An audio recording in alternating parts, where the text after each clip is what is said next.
This HAN Network video is brought to you by Miller Nissan.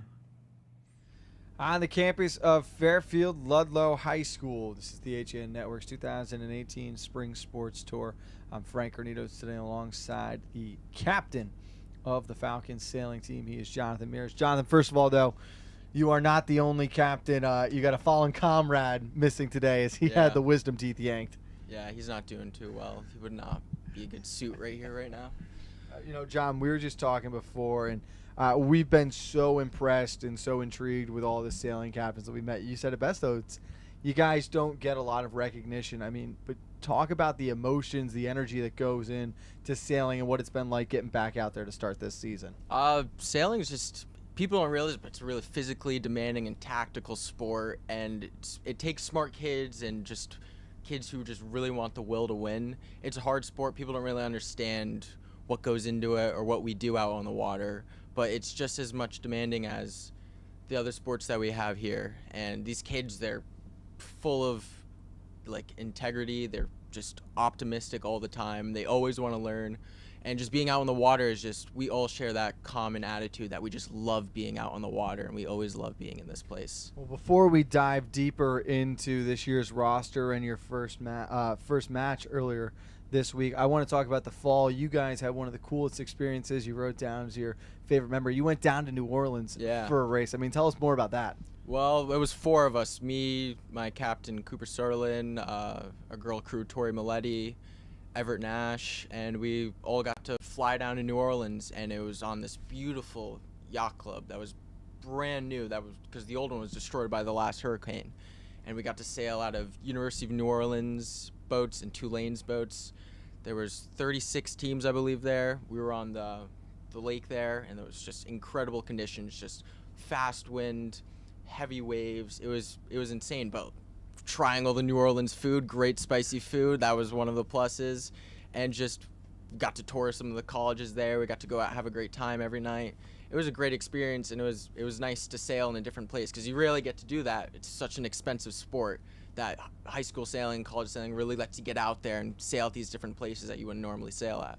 All right, you're the skipper of the crew for this season. Talk a little bit about your crewmates, some of the younger ones. What have you seen early on this year that's impressed you out of this group? Well, we have two new incoming freshmen, which is very little, but that's an average on us. My freshman year we had 40 kids try out, and we only take 18 per year.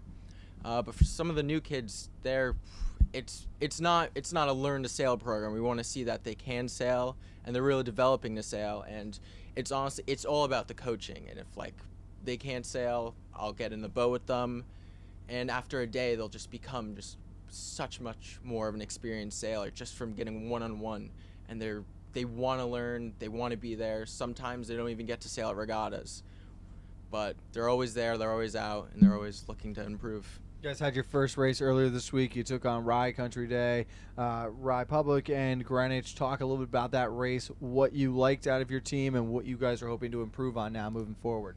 So Greenwich has always been a hard competition with us the past years. We've always raced them on their turf and their wind and their seas. It's always been heavy wind. They've always had the heavier boats. It's been a little tough with us, but most of them graduated, so we had a fresh new start this year. We had two new skippers. Two of them graduated last year, and it was the first time the three of us sailed together. And we were rusty, but we did pretty well with our tactics. We team raced them well. We caught them off guard. We really put in some great moves. But it wasn't the best race of our lives, but we were able to go out there and be impressed with what we were able to do for this third time we've sailed this season. Yeah, and that's a good still building block to Yeah. work on. Obviously, it's a long season. You look ahead, what kind of goals does this team have for the year? Well, our goals are just simply we want to beat every team out here in the New England area. We want to make sure we get up to O'Day's, which is the championship for the NESA. And so we just want to be able to make it to the top. We want to get first at States, which is usually held at the U.S. Coast Guard Academy. Great place to sail, great boats, and we want to win Gold Cup, Silver Cup. We just want to make sure we're at the top and make sure that we have a team that can just progress on and on. All right, you mentioned that rivalry with Greenwich. Looking ahead on the schedule, what school is still lingering out there that you're most excited to sail against this year? I'm excited to sail some of the private school kids like Hotchkiss, Hopkins, St. George's is the #1, Milton Academy, all those guys who are up there, up north. They get so much sailing time. I mean, some of these guys get the budgets to go down to Florida and practice during the winter. We don't get that, but we still have the heart and the pride just to go out there and beat them. Well, Jonathan, it's clear to see that heart. We're really excited to see you guys out on the water this season. We want to wish you and the crew best of luck, and thank you so much for taking time with us today. Thank you. Alongside the sailing captain here at Fairfield Ludlowe, this is the HAN Network's 2018 Spring Sports Tour. Stay tuned as we roll on through the rest of the conference.